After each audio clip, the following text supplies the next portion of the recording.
Espace TV, le 22h.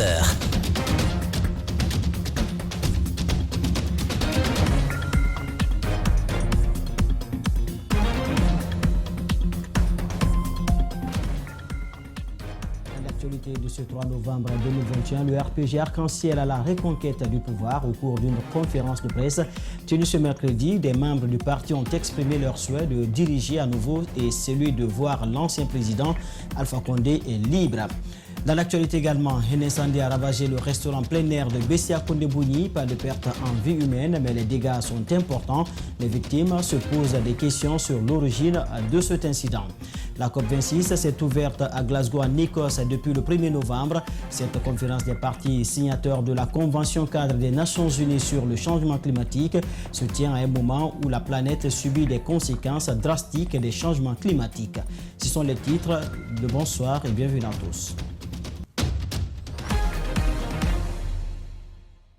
Devant plusieurs cadres de son nouveau département. Prise de fonction ce mardi au ministère de la Justice et des Droits de l'Homme, la nouvelle ministre Dame Fatoumata Yari Souma a été installée ce mercredi. Comme depuis le début, c'est le ministre secrétaire général du gouvernement qui a présidé l'événement, l'a promis à rassurer qu'elle sera au service du peuple et non au service d'un homme. Justin Lenon. Devant plusieurs cadres de son nouveau département, la nouvelle ministre de la Justice demande 1 minute de silence pour toutes les victimes des événements politiques en Guinée. Puis, le secrétaire général du gouvernement procède à son installation. Je déclare officiellement Maître Yansane Fatoumata Yari Souma installé dans ses nouvelles fonctions de garde des Sceaux, ministre de la Justice et des Droits de l'Homme. Fatoumata Yari Souma prend fonction. Notaire de profession, elle a la lourde charge de rassurer les justiciables guinéens en garantissant l'indépendance des magistrats. C'est l'une des promesses du Comité national du Rassemblement pour le développement. Je mesure donc à sa juste valeur cette marque de confiance inestimable. Et c'est pourquoi j'appréhende cette mission avec humilité, avec beaucoup d'abnégation et surtout beaucoup de détermination. Comme beaucoup de ses pairs récemment nommés et ayant pris fonction, Fatoumata Yari Souma mesure la tâche pour laquelle elle a été choisie parmi tant de Guinéens. Comme vous le savez tous, les attentes sont grandissantes et les chantiers sont énormes. Ils sont entre autres les réformes tendant à la consolidation du respect des droits fondamentaux de la personne et de l'État de droit dans notre pays. La facilitation de l'accès à une justice de qualité pour le justiciable. À sa prise de pouvoir, Mamadi Doumbouya promettait que la justice sera la boussole qui va orienter chaque Guinéen. Le ministère de la Justice est chargé de conduire les réformes nécessaires pour qualifier le système judiciaire, pour l'heure, au centre de toutes les critiques. Justement, la Guinée, logée dans la même enseigne que le Mali et l'Éthiopie en matière de violation des droits humains par les États-Unis, il menace de suspendre les 3 pays de l'accord de l'AGOA. Des défenseurs des droits de l'homme et économistes guinéens réagissent à cette décision du pays de l'oncle Sam. Mamadou Kalisso, Abdoulaye Kamara. L'AGOA est un dispositif commercial et d'investissement réciproque entre les États-Unis et les pays africains.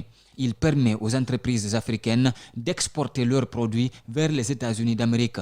En 2019, l'échange commercial entre la Guinée et les États-Unis était de 137 millions de dollars. Cette menace doit être prise au sérieux, estime cet économiste. C'est un très mauvais message qui est envoyé au monde économique. Et ça a des conséquences tout de suite. Ça rend réticents certains partenaires à pouvoir nous venir en aide. Parce que sinon, ils peuvent facilement être taxés de financer des dictatures ou de financer des juntes militaires qui répriment les populations ou des trucs comme ça. Voilà. Selon ces défenseurs des droits de l'homme, le CNRD paye les frais des violations des droits humains perpétrées par le régime Condé et le putsch du 5 septembre dernier. Depuis, le colonel Mamadi Doumbouya et son équipe posent des actes allant dans le sens de la réconciliation nationale et le respect des droits de l'homme. Nous allons régulièrement faire des recommandations et travailler avec le CNRD pour que les actes, n'est-ce pas, qui pourraient séduire la communauté internationale en général et les États-Unis en particulier soient posés afin que les sanctions prévues n'aient pas lieu et que d'ailleurs l'accompagnement de la communauté internationale soit plus consistant. L'ancien président de l'INIDH encourage le CNRD à rester droit dans ses bottes, une cohérence qui donne de l'espoir au peuple de Guinée. Comme il l'a promis, que la justice et les droits de l'homme soient la boussole de la transition. Que tous les citoyens, n'est-ce pas, soient égaux devant la justice. Que chacun subisse les rigueurs de la loi conformément à ce qu'il a fait et non pas conformément à ce qu'il est. Cela permettra de mettre fin à la justice à double vitesse et la vengeance. Les représentants des agences onusiennes ont été reçus ce mardi à Conakry par le ministre des Affaires étrangères et de la coopération internationale et les Guinéens de l'étranger. Il a été question pour les hôtes de féliciter Dr Maurice Sanda Kouyaté pour sa nomination, mais aussi présenter l'ensemble du système des Nations Unies résidant en Guinée. C'est un compte rendu de Mariam Fodé Camara, rendu par Rosaline Goto-Monomo. Le ministre des Affaires étrangères, de la coopération internationale, de l'intégration africaine et des Guinéens de l'étranger reçoit les représentants des agences onusiennes. Au cours des échanges, les hôtes ont présenté l'ensemble du système des Nations Unies composé de 17 agences. Ils ont aussi parlé des réformes pour répondre aux besoins des pays dans lesquels ils interviennent, comme la Guinée. C'est très important que l'on puisse rencontrer son Excellence le ministre des Affaires étrangères, puisque c'est notre vis-à-vis au niveau du système des Nations Unies. Au-delà de cette présentation générale et aussi d'une présentation de chacune des agences présentes ici, nous avons parlé de notre action qui se veut être une action conjointe, synergique, flexible, rapide, pour répondre au mieux aux besoins des pays dans lesquels nous travaillons et ici plus particulièrement de la Guinée. Le ministre des Affaires étrangères, de la coopération internationale, de l'intégration et des Guinéens de l'étranger s'est dit heureux de l'apport du système des Nations Unies qui promet par ailleurs d'apporter son soutien à la transition guinéenne. Nous sommes heureux de constater que ce système qui est en fait la gouvernance mondiale est décidé à aider les autorités de la transition. Et donc, à travers ces autorités, à continuer à aider les populations guinéennes. C'est ça l'essentiel. Donc je les remercie au nom de Monsieur le Président de la République, je les remercie au nom de Monsieur le Premier ministre et au nom des populations guinéennes. Le diplomate onusien a réaffirmé tout le soutien du système des Nations Unies à cette transition pour le développement de la Guinée. Le RPG Arc-en-Ciel se porte bien. Notre principal souci, c'est la libération du professeur Alpha Condé. Ce sont là des propos des membres de l'ancien parti au pouvoir à l'occasion d'une conférence de presse tenue ce mercredi à son siège à Bessia, dans la commune de Matoto. Le parti jaune ambitionne de reconquérir le pouvoir afin de diriger à nouveau la Guinée. Le compte rendu est signé André Mossi-Milmono, Alcini Camara. À l'ordre du jour de ce point de presse du RPG Arc-en-Ciel, la participation du parti au processus de transition et la libération de leur champion, Alpha Condé, encore aux mains de la junte qui l'a évincé du pouvoir le 5 septembre dernier. Nous avons des passeports bloqués, nous avons des comptes bloqués, le RPG est resté serein. Notre seul objectif aujourd'hui, c'est la libération du professeur président Alpha Condé. Ils estiment que le président Alpha Condé, fragilisé par l'âge, devrait être immédiatement mis en liberté. Vu l'âge du président, n'importe qui à cet âge est fragile. Et nous leur demandons humblement de libérer le président Alpha Condé. La conférence a été aussitôt interrompue lorsqu'un journaliste a posé la question à savoir si l'ancien ministre des Hydrocarbures, Zakaria Koulibaly, comptait prendre la tête du parti au compte des élections à venir. Le journaliste a aussitôt été hué et transporté de force dans un bâtiment par certains jeunes du parti.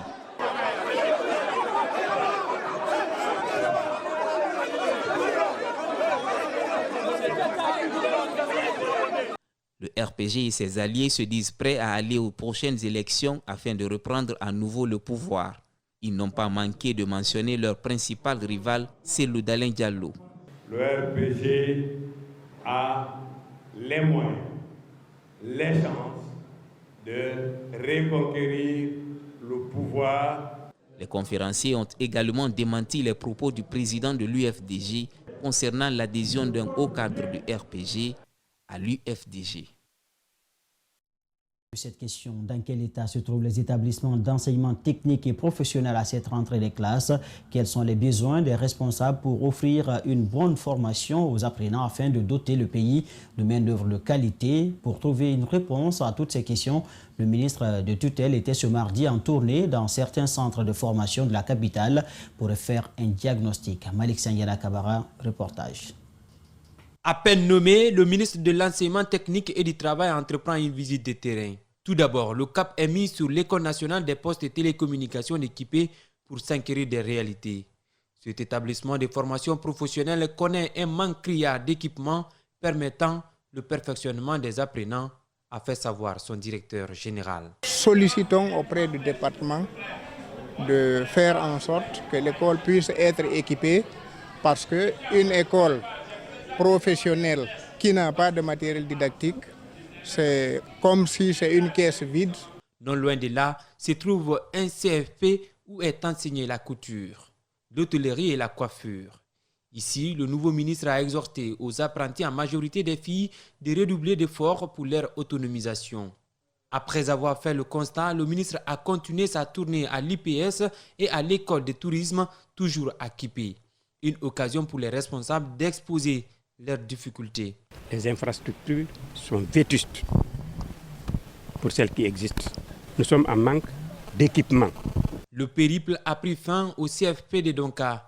Manque d'infrastructures, d'équipement, de personnel, mais le ministre est prêt à prendre le taureau par les cornes. Nous avons vu des écoles qui sont complètement agressées par les populations et des particuliers. Nous avons vu des étudiants pleins d'espoir, très courageux pour travailler et étudier dans des conditions difficiles. Nous avons vu un personnel enseignant dévoué, mais vieillissant, fatigué. Très prochainement, nous allons nous retrouver pour voir qu'est-ce que nous pouvons faire dans certains cas et dans d'autres cas. Comment on peut en appeler à un sursaut national, parce qu'on ne peut pas construire un pays si on n'a pas de main-d'œuvre qualifiée. Les 3 enfants circoncis avec un matériel souillé dans une clinique à Kissoso, un second a rendu l'âme ce mercredi, juste après quelques jours d'hospitalisation. Seul le plus âgé qui survit pour le moment et selon les médecins, il se trouve aussi sous le poids des effets du tétanos. Ali Badra Kamara et Amar Alexila ont suivi ce dossier. Suivez. Sur les 3 enfants infectés de tétanos lors de leur circoncision avec un matériel non stérilisé, 2 ont rendu l'âme. Quelques jours après leur hospitalisation au service de pédiatrie de l'hôpital national Ignace Dine. Il y a 2 qui sont morts. Maintenant, Ibrahima et Baba Madoubaïlo. Désemparé, le père de famille se remet à la volonté de Dieu. Non, je sentais très mal même. Je ne connais pas où je suis. Mais encore comme je suis musulman, je suis à côté de tous les musulmans et tout le monde aussi de m'aider. Tout ce que humain gagne, tu vas donner à Allah, Rahman qui t'a créé. Et je ne peux rien dire, c'est la volonté de Dieu. Baba Moussa Diallo est le seul qui reste pour sa famille. Il se trouve aussi dans les conditions assez critiques. Pour le sauver, le père de famille invite. Je me demande à tout le monde à bonne volonté de m'aider, surtout le ministère de la Santé, jusqu'à un haut niveau. Quiconque peut m'aider, je prie de tout le monde de m'aider à sauver celui qui reste. Les 2 corps ont été inhumés ce mercredi et l'infirmier est à la disposition des autorités qui doivent décider de son sort. On en vient à ce sujet. Dans la nuit de mardi à mercredi, un incendie s'est déclaré au restaurant plein air situé à Bessia Kondebounié dans la commune de Matoto. Pas de perte en vie humaine, mais le restaurant et son contenu ont été totalement ravagés par les flammes. L'origine reste pour le moment inconnue. Reportage Zina Bangoura, Mohamed Bangoura. C'est aux environs de 23 h que le feu s'est déclenché dans ce restaurant plein air à Bessia Kondebounié. L'incendie s'est produit au moment où tous les employés étaient déjà rentrés chez eux. Tout a été consumé par le feu. Mes amis m'ont appelé qu'il y a une coup de circuit chez moi, que c'est en train de brûler. Directement, j'ai pris ma voiture, je suis venu. J'ai vu. Comment c'est venu, je ne sais pas. Armé de courage, le propriétaire s'en remet à Dieu. Il dit être inquiet pour la trentaine d'employés qui, selon lui, vont se retrouver au chômage à cet instant. Si les autorités viennent au secours, alhamdoulilah rabbil alamina. Mais je compte sur Allah seul, le seul créateur. C'est l'essentiel que je peux dire à tout le monde. Et ce qui me fait pitié, ce sont mes 30 travailleurs qui sont avec moi aujourd'hui. Et la jeunesse, comment ils vont passer leur fin d'année. Au moment de l'incendie, les riverains ont tenté de joindre les sapeurs-pompiers qui ne sont arrivés sur les lieux que tard. On a appelé, les téléphones ne passaient même pas. Le téléphone a passé, on ne prend pas. Vous voyez? Donc, il faut que donc c'est pas la peine. C'est quelques microns de l'aéroport. Sur les origines de cet incendie, les victimes sont partagées. Certains estiment que c'est un court-circuit, sachant que plusieurs coupures d'électricité ont été enregistrées durant cette soirée. Un groupe de travailleurs du train Conakry Express dit être arbitrairement licencié par la Direction générale des chemins de fer de Guinée. L'affaire remonte à 2017 quand ils réclamaient la reprise de la circulation de ce train. Bernard Kondono et Alcini Camara. Ils sont une vingtaine de travailleurs licenciés par la Société des chemins de fer de Guinée. L'affaire remonte au 13 juillet 2017 quand ils ont manifesté pour la reprise des activités du train Conakry Express en immobilisant le train sur la voie principale de la compagnie. Aujourd'hui, ces anciens employés accusent leurs responsables de licenciement abusif.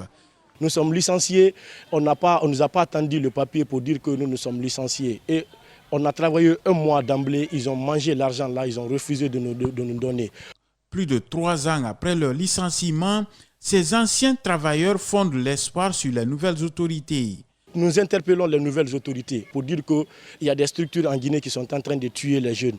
Tous ceux qui sont derrière moi aujourd'hui, c'est que les femmes sont les plus nombreuses dedans. Pour le directeur général des chemins de fer, qui est le principal accusé par ses anciens employés, l'ordre du licenciement lui a été donné par sa hiérarchie. Le ministère des Transports disait avoir été saisi par la société Russal à travers le ministère des Mines et de la Géologie pour entrave à la circulation des trains de la CBK. Donc ce n'était pas une grève, c'était une volonté manifeste de créer une catastrophe. Le gouvernement même a demandé non seulement de les licencier, mais de les poursuivre devant la justice pour qu'ils viennent s'expliquer. Ce chemin de fer sur lequel le train Conakry Express circule est bien une propriété privée de la société CBK Russal. Leur licenciement aurait évité la rupture des accords qui ont permis au train de transport public de reprendre le trafic. Ce mercredi, à l'usine Diamond Ciment située à Kagbélé, les travailleurs de la dite usine ont exprimé leur ras-le-bol face aux conditions de travail précaires auxquelles ils sont confrontés. Plus d'explications avec nos reporters Aminata Massire Bangora et Ibrahima Sori Kamara. Des camions de ciment bloqués à l'extérieur et à l'intérieur de l'usine Diamond Cement et des travaux à l'arrêt. Les travailleurs de la société observent un mot d'ordre de grève. Ils ont exprimé leur indignation ce mercredi face à ce qu'ils qualifient d'exploitation de la part des autorités de cette usine. Ici, quand un travailleur tombe malade, il va se faire soigner à ses propres frais et le remboursement de 60% de frais a été bloqué par l'actuel DG, tandis que les Indiens sont à 100%. Même les accidents de travail ne sont pas pris en charge. La société regorge de sous-traitances dirigées par des Guinéens qui font que les travailleurs passent plus de 4 ans dans la sous-traitance. D'ailleurs, aucun d'entre nous n'a un contrat écrit par l'entreprise. Ces manifestants réclament le départ immédiat du directeur général qui, selon eux, a bloqué tous les privilèges. Un Guinéen a été frappé par le directeur général qui est là aujourd'hui et il a licencié la personne. Maintenant, nous, on demande à M. Doumbouya qu'on ne veut pas voir le directeur général là ici aujourd'hui. Pourquoi? Il n'est pas bon pour les Guinéens, il n'est pas bon pour nous les travailleurs. L'ensemble des travailleurs ont décidé de ne plus négocier avec ce monsieur. Il n'est pas humain. Il ne respecte pas les humains, il ne respecte pas l'autorité guinéenne. On ne va pas l'agresser, on ne va pas toucher les installations, mais lui, il va partir, c'est tout.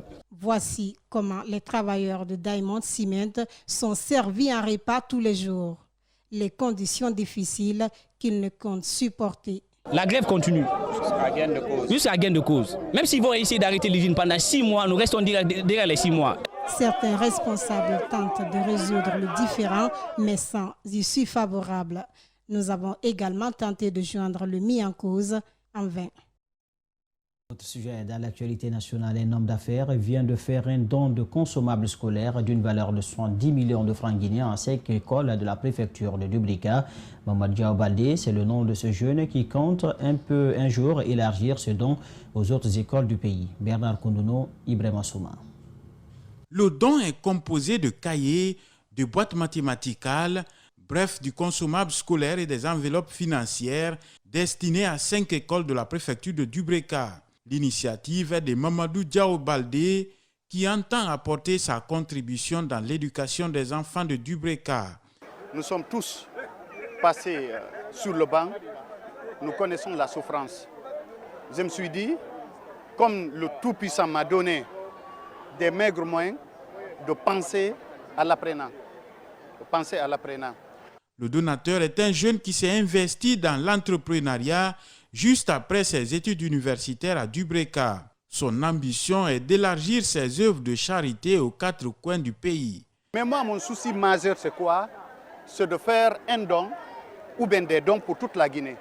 Le représentant du directeur préfectoral de l'éducation de la préfecture invite les bonnes volontés à emboîter les pas de ses donateurs afin de venir en aide à ces 400 écoles de Dubrika. Je demande à toutes les bonnes volontés d'accompagner ces écoles-là pour que les enfants puissent réussir. Les responsables des établissements récipiendaires s'engagent à le répartir équitablement pour le bien des tout-petits. Si un donateur a donné ses fournitures, on va répartir ça correctement. Le don est composé de 1440 ardoises, 7200 cahiers, 9200 bics, 2304 crayons, 4448 tailles-crayons, 804 boîtes mathématicales et 19 millions de francs guinéens pour chacune des 5 écoles. Le coût global est estimé à plus de 70 millions de francs guinéens. Après quelques jours de tractation, la Haute-Guinée a choisi enfin son futur représentant au CNT. Mohamed Chérif est un jeune activiste qui s'est présenté sous la bannière du MGBF pendant que ses candidats malheureux crient à la non-transparence du processus. Le vainqueur lui sollicite le concours de tous pour réussir sa mission. Pour plus de précision, on fait le point avec Alpha Marqueta, notre correspondant régional. 13 candidats étaient en lice pour le seul siège qui pourrait être attribué à la Haute-Guinée au Conseil national de la transition. Au terme de l'examen des dossiers, 3 candidats ont été présélectionnés et les 10 autres rejetés. Jusqu'à preuve du contraire, je persiste et je signe. Mon agrément était dans mon enveloppe. Le fait qu'ils ont procédé à l'ouverture de mon enveloppe à mon absence prouve à suffisance qu'ils avaient une volonté farouche de m'écarter. Et l'argument qu'ils ont trouvé, j'ai trouvé cet argument très lésé. Ce mardi, pour départager les 2 candidats finalistes, les membres du jury ont sollicité le concours des forces de l'ordre en les intimant d'interdire tout accès à la salle, même à la presse. C'est aux environs de 19 h que le nom de celui qui va représenter la Haute-Guinée au CNT a été dévoilé. Chaque candidat s'est défendu et on a noté, quand on a noté, c'est le candidat Mohamed Chérif qui passe. Ali Badara Kondé, le candidat malheureux, émet des doutes quant à la crédibilité de ce processus de sélection qui a tourné en sa défaveur. Il entend cependant saisir les instances compétentes en la matière. Personne n'est rentré dans la salle, donc moi je me dis qu'il n'y a pas eu de transparence. Ce qu'ils ont voulu faire, ils l'ont fait, mais ça ne veut pas dire que c'est fini. Donc je suis prêt à suivre ce problème jusqu'au niveau des autorités, qu'on dise la vérité. En quoi je ne mérite pas de représenter la Haute-Guinée, parce que simplement je suis du RPG. Le gagnant Mohamed Chérif tend une main franche aux uns et aux autres pour réussir sa mission. On est censé se donner la main, parce que je vais pour défendre un projet, je vais pour défendre un idéal. Cet idéal que je vais défendre là, ça ne viendra pas de moi seul. Les regards restent désormais tournés vers le CNRD qui devrait procéder à la sélection finale. Coup d'envoi de la série La Bonne Dame du réalisateur guinéen Moussa Dramé, composé de 10 épisodes. La première saison de cette série parle de la négligence de certaines femmes dans les couples et l'importance du papier de mariage. C'est l'une des universités privées de la place qui a servi de cadre au tournage des premières séquences de cette œuvre cinématographique. Compte rendu, Meshak Sondakourma, Aliouba. 1 sur 1 première. Action! C'est parti pour le tournage de la série guinéenne La Bonne de Madame. Ce mardi, acteurs et techniciens ont pris d'assaut cette salle de classe, transformée en tribunal pour la circonstance. Pour le réalisateur, ces films traitent divers sujets, notamment ceux dans les différents couples. La série Madame La Bonne parle de, si vous voulez, la négligence de certaines femmes dans leur couple, qui abandonnent leur mari, qui laissent tout à la bonne, et aussi l'importance du papier de mariage dans un couple. En Guinée, la majeure partie de la population ignore le code civil, un constat qui donne froid dans le dos. Cette actrice veut, à travers le rôle qu'elle incarne dans le film, inviter les femmes à bien gérer leur foyer conjugal. C'est un film qui parle du quotidien, de ce qui se passe dans la vie courante, ce que les femmes mariées qui sont occupées par leur travail vivent dans leur quotidien et ce que les jeunes filles ambitieuses aussi font pour arriver à leur fin. Le 7e art, véritable activité génératrice d'emplois dans certains pays de la sous-région, peine à prendre son envol en Guinée. C'est pourquoi ce cinéaste veut attirer l'attention des nouvelles autorités sur cette réalité. Il y a des représentants des différentes structures et les fédérations qui se sont présentés. Et parmi ces représentants, chacun a élu quelqu'un. Et nous, pratiquement, de notre côté, par rapport à la FENASIG, nous avons pris quelqu'un qui est notre président, Fabara Koné. Après le tournage de cette première saison, Moussa Dramé ne compte pas mettre assez de temps pour commencer à lancer la deuxième saison de la série La Bonne de Madame. Silence. Présent, place au grand angle.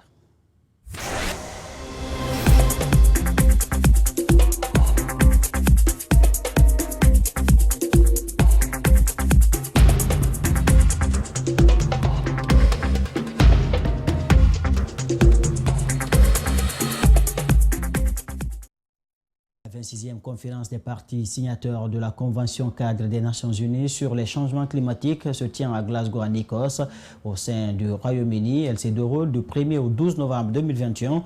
La COP26 a lieu au moment où la planète subit les conséquences drastiques des changements climatiques et l'Afrique, qui ne pollue presque pas, reste le continent le plus vulnérable. Nos reporters Fatoumata Binta Bari et Abouakar Din Kamara ont rencontré un activiste de la société civile des ressources naturelles par rapport au sujet. Suivez.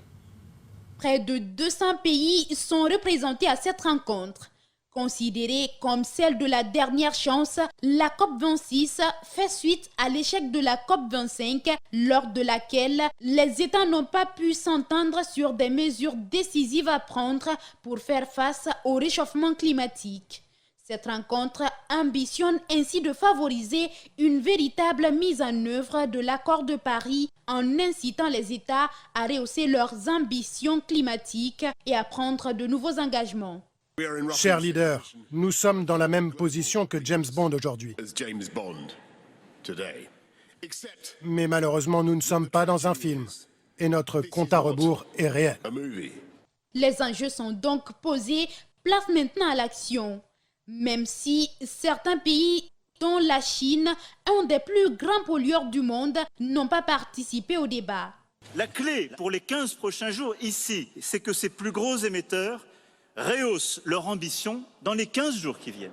L'Afrique, pauvre continent, pollue moins, mais subit le plus gros des conséquences des émissions de CO2 des pays les plus riches. Lors de la rencontre, ce continent devrait donc être au centre des débats et le respect des engagements pris par les pays développés dans le financement des énergies renouvelables pour les pays dits sous-développés et fortement impactés par les effets du changement climatique devrait être de mise.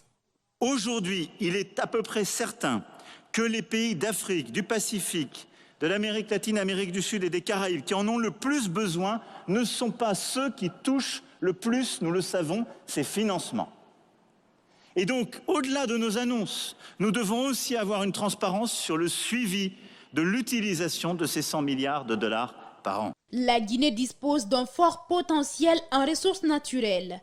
Elle a une lourde responsabilité quant à la restauration de son couvert végétal. Le Niger qui prend sa source en Guinée, si aucune action n'est faite dans le cadre de l'atténuation ou de l'adaptation, ou aucune action n'est faite dans le cadre de la restauration de notre couvert végétal, je vous avoue que ce n'est pas seulement la Guinée qui va souffrir, mais vous pouvez compter sur tous les pays qui traversent le fleuve Niger jusqu'au delta qui souffriront. Ça veut dire que la Guinée a une position stratégique, la Guinée a une position de responsabilité. Et quand on parle de telles rencontres, je pense que c'est une opportunité pour que la Guinée soit présente, la Guinée puisse nouer des relations, la Guinée puisse bénéficier des expertises ou du portefeuille relationnel qui pouvait être disponible en de telles rencontres. Elle a tout de même été représentée par une commission du ministère de l'Environnement à cette rencontre. La mission compte, entre autres, parvenir à un accord sur l'article 6 de l'accord de Paris d'il y a 6 ans portant sur le marché du carbone pour le maintien de l'élevage de la température mondiale en deçà de 1,5 degrés Celsius. D'après l'activiste de la société civile, une négligence des commis pourrait avoir des conséquences regrettables sur l'environnement au fil du temps. On n'est pas loin de la porte du désert. Aujourd'hui, vers Sigiri, Koundara, on remarque déjà cette variabilité de la pluviométrie qui a de l'incidence sur le calendrier agricole. Nous voyons Sigiri déjà avec son volume d'exploitation du couvert végétal. Et il faut se rappeler que nous ne sommes pas très loin de la bande du Sahel, bien qu'il y a le projet de la muraille verte qui est en train de prendre des ressorts, mais on est aussi très exposé. La COP26 représente ainsi une opportunité de changement majeur en termes économiques, politiques et sociaux afin de faire face aux défis climatiques. Ce mardi, près d'une centaine de pays se sont engagés à enrayer la déforestation et à réduire les émissions de méthane d'au moins 30% d'ici à 2030. Les États-Unis aideront le monde à atteindre notre objectif commun d'arrêter la perte naturelle des forêts et de restaurer au moins 200 millions d'hectares supplémentaires de forêts et d'autres écosystèmes d'ici 2030. Ce plan est le premier du genre et il s'agit d'une approche de l'ensemble du gouvernement. Deux accords que les ONG et les activistes estiment beaucoup trop loin dans le temps et donnent ainsi le feu vert à une décennie supplémentaire de déforestation. Alors que les dirigeants du monde entier arrivent à Glasgow, la dernière chose dont nous avons besoin, ce sont de discussions tièdes ou du vent. Ce dont nous avons besoin, ce sont des actes. Nous avons besoin d'actions pour réduire considérablement les émissions de carbone dès maintenant. Pour Golota Raphaël, une synergie d'action entre les pays pour mieux combattre le dérèglement climatique serait primordiale. S'il n'y a pas d'action concrète maintenant, ce sont des centaines de millions de personnes qui seront exposées à des impacts irréversibles. Selon un récent rapport de l'Organisation météorologique mondiale, la sécheresse a coûté la vie à plus de 700 000 personnes à travers l'Afrique depuis 1970. Aujourd'hui, plus de 400 millions de personnes sur le continent vivent dans la pauvreté et avec l'accélération du changement climatique, ce chiffre devrait continuer à progresser. Grand format signé Fatoumata Bintabari, Aboubakar Din Kamara. Ce journal a été coordonné par Mamad Saliouba. Il a été dirigé à la régie par Aboubakar Foté Soumaï Lamine Sidibé. Merci de votre fidélité au programme d'Espace TV. À présent, je vous invite à suivre ces publics reportages sur un don de Canal Plus à l'orphelinat Akuna Matata et à l'hôpital Saint-Gabriel. Le second, c'est l'ONG Guinée Innovation qui a offert des fournitures scolaires aux élèves de 4 écoles de la sous-préfecture de Parawal. C'est dans la préfecture de Lelouma. Le plaisir a été pour moi de vous servir. Au revoir.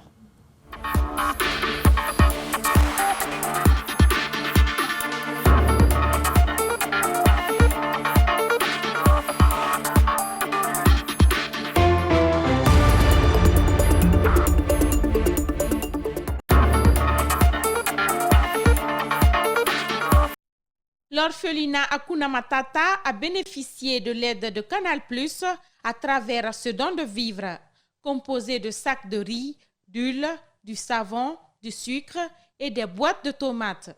Cet orphelinat compte 95 enfants, dont 44 filles.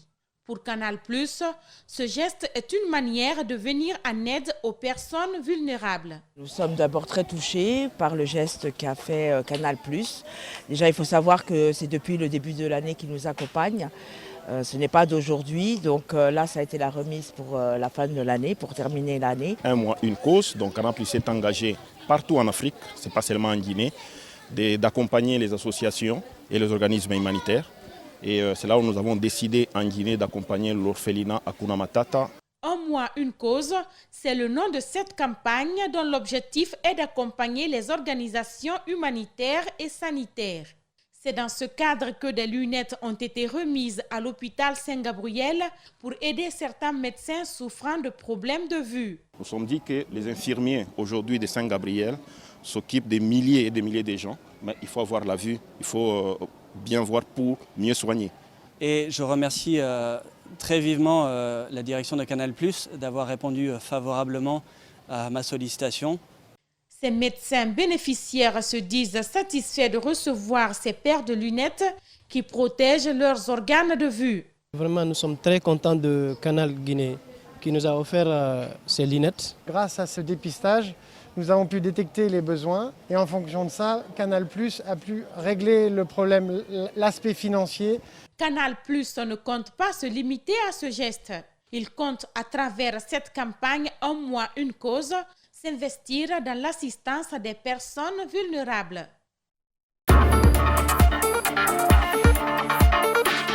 D'innovation dont les membres vivent en Caroline du Nord viennent de faire sourire encore des élèves.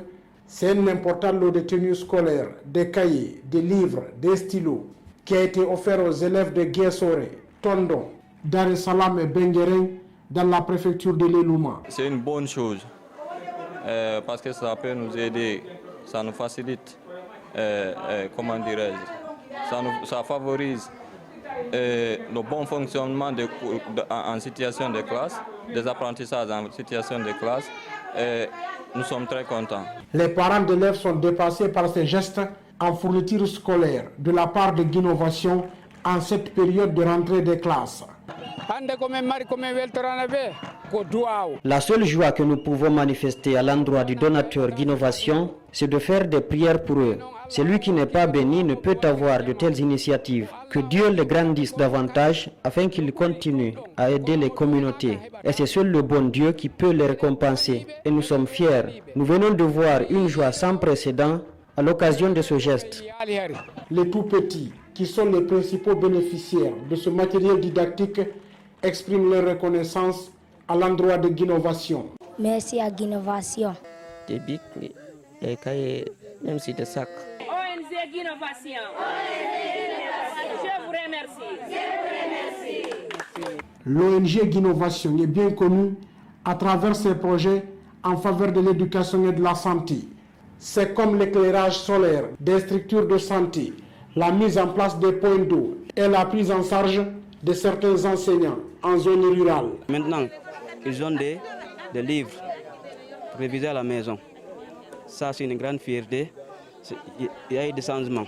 Parce que si vous voyez par rapport à nous à Darou, c'est grâce à cette ONG qu'on a bénéficié de tables bancs et beaucoup de choses comme ils nous ont doté même un pays. Les communautés qui ont bénéficié de ces dons ont manifesté leur joie à l'endroit du donateur à travers une ambiance festive.